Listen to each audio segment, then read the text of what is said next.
Om Shanti. Valentine's day की आप सभी को बहुत बहुत हार्दिक शुभकामनाएं।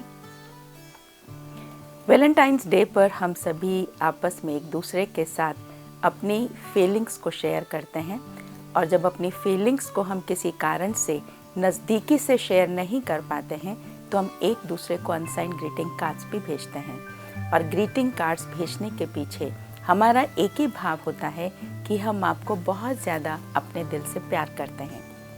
और मैं समझती हूँ कि बहुत ही अच्छा लगता है, आप सभी को भी अच्छा लगता होगा, हमें भी बहुत अच्छा लगता है कि जब उनका ये जवाब हमारे पास आता है कि हम आपको बहुत प्यार करते हैं और हमने ये पहचान लिया कि आप इस कार्ड को भेजने वाले कौन हैं। आपने कभी सोचा कि लव क्या है? लव एक प्रकार की एनर्जी है and it travels with speed higher than the speed of light. It's a feeling. और जब हम अपनी फीलिंग को आपस में एक दूसरे के साथ एक्सचेंज करते हैं तो हम ये सभी महसूस करते हैं, और आप सभी का ये मानना होगा कि हमारे जो संबंध हैं, हमारे जो रिलेशनशिप्स हैं, वो एक दूसरे के साथ बहुत ज़्यादा स्ट्रेंथन हो जाते हैं। और जब हमारे रिलेशनशिप्स के अंदर प्यार की भावना ख़त्म हो जाती है, फीलिंग ख़त्म हो जाती है, तो रिश्तों के अंदर दरार पड़ने लगती है, स्ट्रेस बढ़ने लगता है। और इस कारण से ऐसा देखने में आता है कि रिश्तों में डाइवोर्स भी हो जाता है।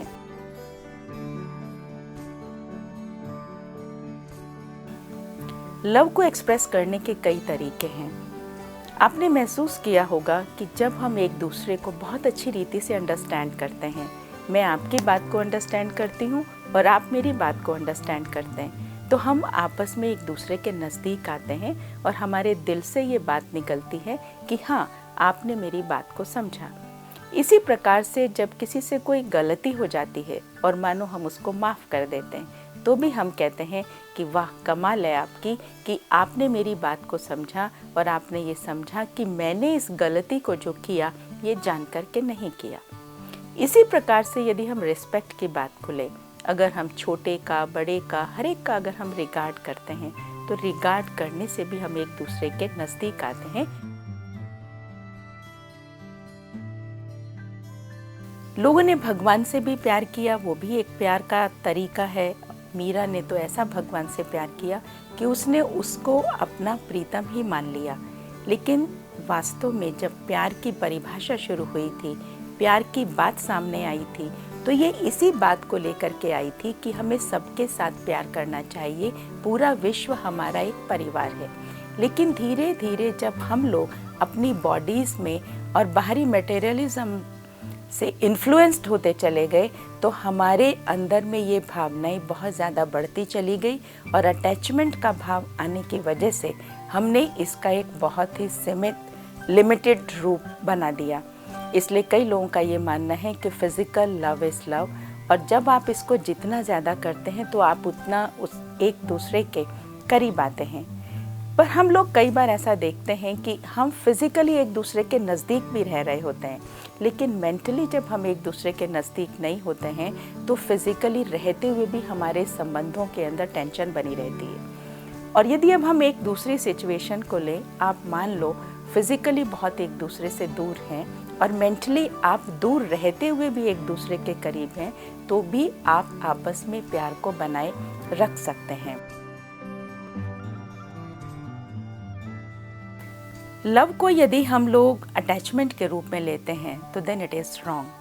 जैसे कई बार हम लोग कहते हैं कि किसी से हम जब बात करते हैं, किसी के व्यवहार से हम लोग अटैच हो जाते हैं, किसी की हैबिट्स को देखकर हम उनसे इन्फ्लुएंस्ड हो जाते हैं। कई बार हम लोग किसी के प्रोफाइल से इन्फ्लुएंस्ड हो जाते हैं, किसी के स्किन से, ब्यूटी से, कलर से। तो ये बात देखने में आती है कि if the relationships they are based on physical attributes, ये बहुत जल्दी ख़त्म हो जाते हैं। इसलिए एक लव की बॉन्डिंग होना, एक एक्सेप्टेंस का भाव होना, और किसी भी बात के साथ अटैच ना होकर डिटैच होकर के उस बात को लेना, उससे देखने में ऐसा आता है कि हम लोग आपस में एक दूसरे के करीब आते हैं। नहीं तो क्या होता है कि सपोज़ करो हम बाहरी चीज़ों से इन्फ्लुएंस्ड होकर जब एक दूसरे को प्यार करने लगते हैं और कहीं हमारा इंटरेक्शन के दौरान एक दूसरे के साथ कोई ना कोई आइडिया नहीं मिलता है, कोई ना कोई ऐसी बात हो जाती है। इस बात को समझने के लिए आप बचपन की वो दिन याद करो जब हम बहुत छोटे थे और जब हमारा कोई बर्थडे होता था, कोई प्रोग्राम होता था, तो लोग हमें गिफ्ट्स देते थे। अब कई बार ऐसा होता है कि कई गिफ्ट से खेलते खेलते हम लोग इतने अटैच हो जाते हैं कि वो गिफ्ट्स हमें इतने अच्छे लगते हैं, और जब कारणे अकारणे कोई हमारा फ्रेंड उस गिफ्ट को तोड़ देता था तो हमें कितना दुख होता था, और हमें अंदर में ये बात लगती थी कि इन्होंने मेरे गिफ्ट को ही नहीं तोड़ दिया है, मेरे टॉय को ही नहीं तोड़ दिया है, बल्कि इन्होंने मेरे दिल को भी तोड़ दिया है। और इससे हमारे अंदर में एक बैरियर बन जाता था कि इन्होंने मेरे केवल गिफ्ट को ही नहीं तोड़ा बल्कि मेरे दिल को भी तोड़ा, इस कारण से मेरे सफरिंग के कारण ये है।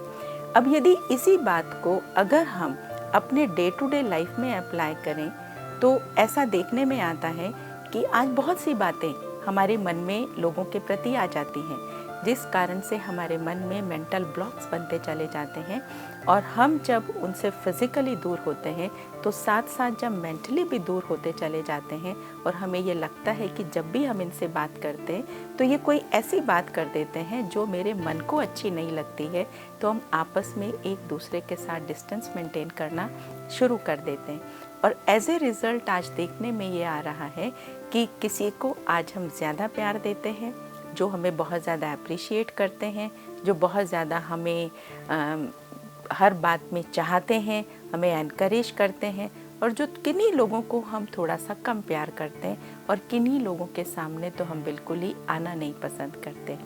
तो इससे हमें ये लगता है कि ये हमारे लिए ठीक नहीं है, क्योंकि इनके अंदर हमारे प्रति बहुत सी ऐसी भावनाएं हैं।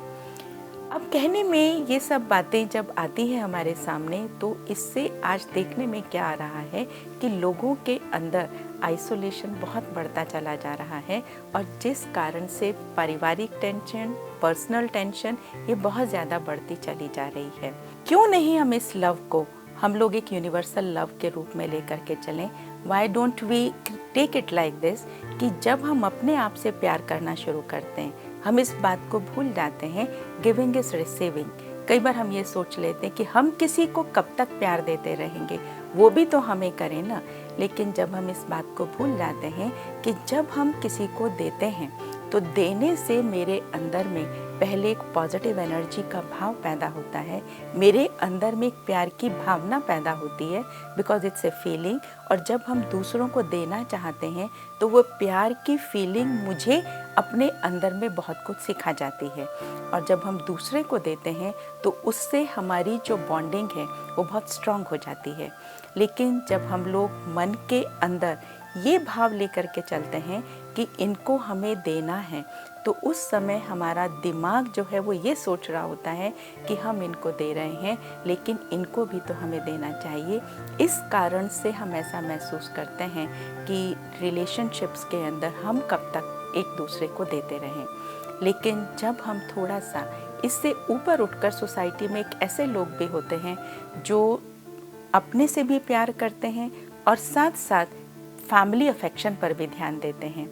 फैमिली अफेक्शन का भाव ये नहीं होता कि आप फिज़िकली किसी को प्यार करें, लेकिन आप अपने शब्दों के द्वारा लोगों को बहुत प्यार दे जाते हैं। जब हम किसी को एनकरेज कर देते हैं, कोई अच्छा काम करता है, मानो अगर फैमिली में वाइफ ने खाना बहुत अच्छा बनाया, मेड ने कोई काम बहुत अच्छा किया, हम उसको थोड़ा सा अप्रिशिएट कर देते हैं, तो अप्रिशिएशन का रिज़ल्ट हमारे सामने इसी रूप से आता है कि हमें भी बहुत अच्छा लगता है और दूसरे भी हमारे प्रति रिस्पेक्ट करने लगते हैं।